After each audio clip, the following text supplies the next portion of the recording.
नमस्कार, मेरा नाम डॉक्टर आमोद है। मैं एक पेन स्पेशलिस्ट हूँ। आज हम बात करेंगे हील पेन के एक कॉमन कॉज़ के बारे में जिसका कि नाम है प्लांटर fasciitis।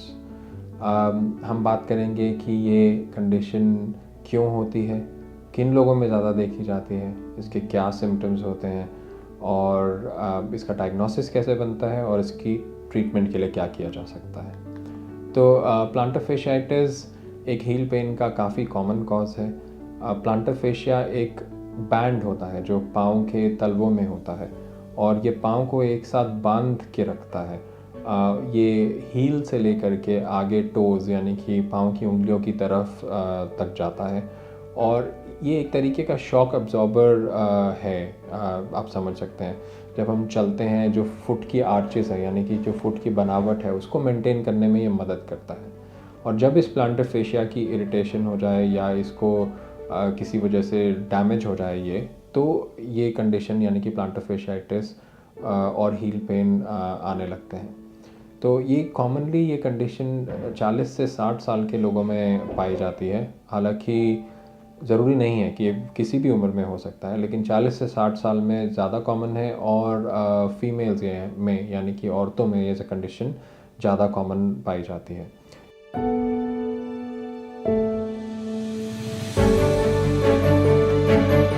इसके टिपिकल सिम्टम्स ये होते हैं कि हील के नीचे एक शार्प यानी कि चुभने वाला दर्द होता है या कभी कभी भारीपन या एकिंग जैसा दर्द भी होता है। और जैसे जैसे ये कंडीशन और बढ़ती है कभी कभी ये खाली हील्स पे नहीं रहता है बल्कि आगे पाँव की तरफ भी जाने लगता है। और ज़्यादातर लोगों को ये परेशानी तब होती है जब वो एकदम से चलना शुरू करते हैं। जैसे सुबह सुबह उठेंगे और ज़मीन पे जब पहला कदम रखेंगे, थोड़ा सा चलेंगे तो ये दर्द बहुत ज़्यादा होता है और अगर वो चलते रहें तो कभी कभी ये दर्द कम हो जाता है। ऐसे ही दिन में बहुत देर के लिए कहीं बैठे और एकदम से उठ के चलना शुरू किया तो ये दर्द ज़्यादा आता है और चलते रहने पे फिर कम हो जाता है। तो ये इसके टिपिकल सिम्टम्स हैं और ये कुछ लोगों में ज़्यादा देखा जाता है यानी कि इसके रिस्क फैक्टर्स में ओबेसिटी यानी कि ज़्यादा वज़न होना एक कॉमन प्रॉब्लम देखी गई है। उसके अलावा अगर आप अपने पाँव पे पूरा दिन खड़े रहते हैं या आपका जो भी रोज़मर्रा का रूटीन है उसमें ज़्यादा वॉकिंग है, स्पेशली अगर आप बेयर फुट वॉक करते हैं यानी कि बिना चप्पलों के, या आपकी चप्पल जो बहुत हार्ड है, उन लोगों में ये प्रॉब्लम ज़्यादा होती है। उसके अलावा मेरे पास जो पेशेंट्स आते हैं उनमें बहुत सारे ऐसे होते हैं जिन्होंने अभी हाल ही में ही अपनी एक्टिविटीज़ को चेंज किया होता है, जैसे कि अभी उन्होंने भागना शुरू किया या रनिंग शुरू करी या उन्होंने कोई एरोबिक्स या स्पोर्ट्स शुरू किए जिसमें कि उनका पाँव जो है एक हार्ड इम्पैक्ट होता है पाँव में हील पे एक हार्ड सरफेस के ऊपर। तो ऐसे लोगों ऐसी कंडीशंस में ये प्रॉब्लम ज़्यादा होती है।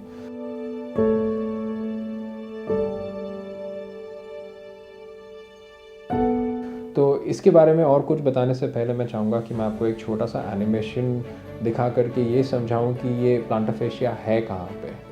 तो ये एक पाँव का मॉडल है और प्लांटर फेशिया में जो दर्द आता है वो हील के इस हिस्से में आता है और अगर हम स्किन हटा दें तो ये एरिया है जो हील की जो बोन है जहाँ पे दर्द आता है। और आप देख सकते हैं कि इसमें टांग की हड्डियाँ यानी कि टिबिया और फिबुला भी दिखाई दे रही है। और अभी आप देखेंगे तो ये प्लांट अब जो मैं दिखा रहा हूँ वाइट ये प्लांटर फेशिया है। इसको मैं हाईलाइट कर देता हूँ तो आप देख सकते हैं कि ये पीछे हील से शुरू होकर के आगे उंगलियों तक जा रहा है और क्योंकि ये पूरे फुट के अक्रॉस स्ट्रेच हो रहा है तो ये पूरे फुट को एक तरीके से बांध के रखता है एक स्प्रिंग की तरह।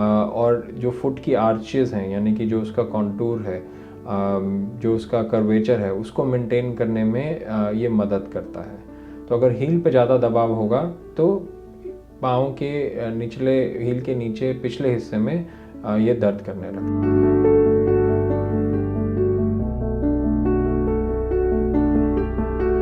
अगर हम इस कंडीशन की डायग्नोसिस की बात करें तो ये खाली हिस्ट्री और एग्जामिनेशन से भी बनाया जा सकता है, लेकिन जब मरीज़ मेरे पास आते हैं तो मैं कोशिश करता हूँ कि मैं उनका क्लिनिक में ही एक अल्ट्रासाउंड करके इस डायग्नोसिस को कंफर्म कर सकूँ।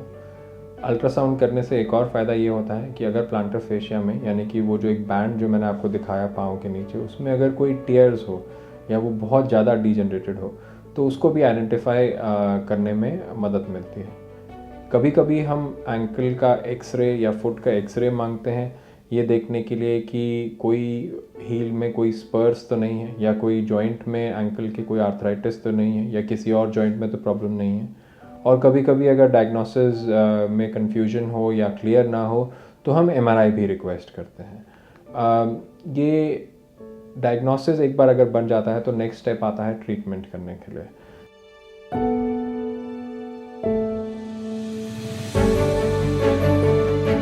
नाउ ये कंडीशन जो है ये काफ़ी डिसेबलिंग हो सकती है। अगर आपकी वॉक करने में प्रॉब्लम आने लगे तो it can seriously limit your quality of life, और आप जो कर सकते हैं उसकी क्षमता में काफ़ी प्रॉब्लम आ सकती है। इसको हील करने में अपने आप करीब 10 से 12 महीने भी लग सकते हैं। तो इतने समय के लिए अगर आपकी वॉकिंग में प्रॉब्लम हो तो ये काफ़ी एक लिमिटिंग फैक्टर हो सकता है। इसकी ट्रीटमेंट के लिए सबसे पहली चीज़ जो है वो एक्टिविटी मॉडिफिकेशन, यानी कि जैसे कि अगर आपने अभी अभी भागना दौड़ना या रनिंग या कोई ऐसी एक्सरसाइज शुरू करी है तो उसको थोड़ी देर के लिए रोकना पड़ता है। अपने शूज़ और फुटवेयर को चेक करना पड़ता है कि वो राइट है या नहीं है, ताकि जो हील पे इम्पैक्ट पड़ रहा है वो हम कम कर सकें। इसमें जो इंसोल या ऑर्थोटिक्स होते हैं वो काफ़ी मदद करते हैं, क्योंकि वो एक कुशनी सरफेस या एक स्पॉन्जी सरफेस दे देते हैं जिसकी वजह से हील पे जो इम्पैक्ट आता है वो कम होने लगता है। और इसके अलावा बेयरफुट वॉक करने से ये प्रॉब्लम ज़्यादा बढ़ती है, और हार्ड चप्पल्स जैसे कि लेदर चप्पल इंडिया में बहुत चलती है उनसे भी ये प्रॉब्लम ज़्यादा बढ़ती है। तो it is better to use जो रबड़ की चप्पल होती है या जो स्पॉन्जी शूज़ होते हैं उनको यूज़ करके हील पे जो इम्पैक्ट है वो कम किया जा सकता है। उसके अलावा अगर आपने हाल ही में वज़न गेन किया है तो ज़रूरी है कि वेट मैनेजमेंट का भी सहारा लिया जाए, ताकि जो हील पे प्रेशर पड़ रहा है वो कम हो सके। और आइस अगर एक आइस बॉटल को नीचे रख करके उसके ऊपर पाँव को रोल किया जाए तो उससे भी आराम मिलता है, और ये दिन में 3-4 बार आराम से किया जा सकता है। इसके अलावा दवाइयाँ, एंटी इन्फ्लेमेटरी दवाइयाँ इस कंडीशन में दर्द को कम करने की मदद कर सकती हैं जब तक आप बाकी चीज़ें इम्प्लीमेंट कर रहे हैं, यानी कि लाइफस्टाइल चेंजेस, यानी कि अपना शूज़, अपना एक्टिविटीज़, अपना वेट, वो सब जब आप एड्रेस कर रहे हैं तो उस समय ये दवाइयाँ मदद कर सकती हैं। और एक जो बहुत ही ज़रूरी कंपोनेंट है ट्रीटमेंट का वो है फिज़ियोथेरेपी।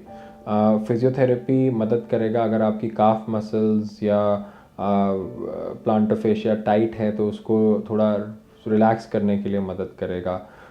उसके अलावा इनको स्ट्रेच करने से फ्लेक्सिबिलिटी भी थोड़ी सी बढ़ती है तो उससे भी दर्द कम होता है। कभी कभी हम नाइट स्प्लिंट्स का मदद भी लेते हैं, यानी कि एक आपके फुट को, नाइट स्प्लिंट एक चीज़ है जिससे कि आपके फुट को एक पर्टिकुलर पोजीशन में रखा जा सकता है रात भर, तो वो थोड़ा सा फेशिया को स्ट्रेच करके रखते हैं और उससे मदद मिलती है। लेकिन काफ़ी लोगों को ये रात भर पहनने में प्रॉब्लम होती है, टॉलरेबिलिटी में प्रॉब्लम होती है। तो कभी कभी इनको सुबह सुबह अगर 10 मिनट के लिए भी पहना जाए, सुबह चलना शुरू करने से पहले, तो उससे भी कभी आराम आ सकता है।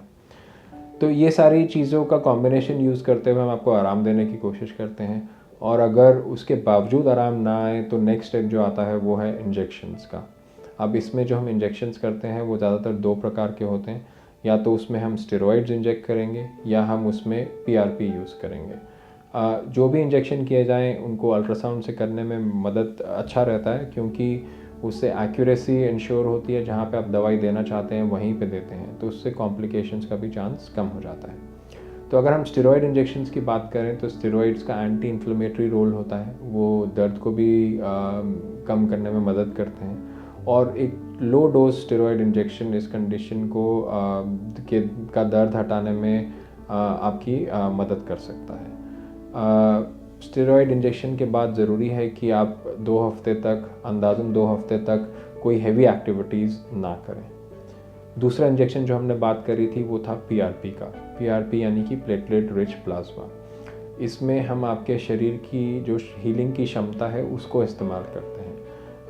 तो शरीर के अंदर, जो शरीर में खून है उसके अंदर एक सेल्स होते हैं जिसे हम प्लेटलेट्स कहते हैं। तो हम इस ट्रीटमेंट में आपका एक खून का छोटा सा सैंपल लेते हैं और उसको एक मशीन में डाल करके इन प्लेटलेट्स को, इन सेल्स को अलग कर लेते हैं। इन सेल्स के अंदर ग्रोथ फैक्टर्स होते हैं, और ग्रोथ फैक्टर्स जब एक जगह पे डाले जाएं तो वो हीलिंग को प्रमोट करते हैं। तो इस ट्रीटमेंट में हम प्लेटलेट्स को अलग करके अल्ट्रासाउंड की मदद से उस जगह पे इंजेक्ट करते हैं जहाँ पे ये प्रॉब्लम है, और जब वहाँ पे ग्रोथ फैक्टर्स जाते हैं तो वो हीलिंग को प्रमोट करते हैं। और उसका असर आने में थोड़ा समय ज़रूर लगता है, लेकिन उसके लॉन्ग टर्म रिजल्ट्स ज़्यादा अच्छे रहते हैं, और आपके दर्द में लंबे समय तक आराम आने की हमें उम्मीद रहती है। तो ये हो गया ट्रीटमेंट्स के बारे में। और मुझे उम्मीद है कि अगर आप इस कंडीशन से सफ़र कर रहे हैं तो ये सारी जानकारी आपके काम आएगी। और ऐसी ही मोर इन्फॉर्मेशन इसी कंडीशन के बारे में मेरी वेबसाइट पे अवेलेबल है, जिसका नाम है removemypain.com। तो वहाँ पे फ्लायर्स के रूप में ये इन्फॉर्मेशन अवेलेबल है। एंड अगर आप इसके बारे में और पढ़ना चाहेंगे तो आप मेरी वेबसाइट पे जा कर के उनको डाउनलोड कर सकते हैं। मेरी बात सुनने के लिए बहुत बहुत धन्यवाद। नमस्कार।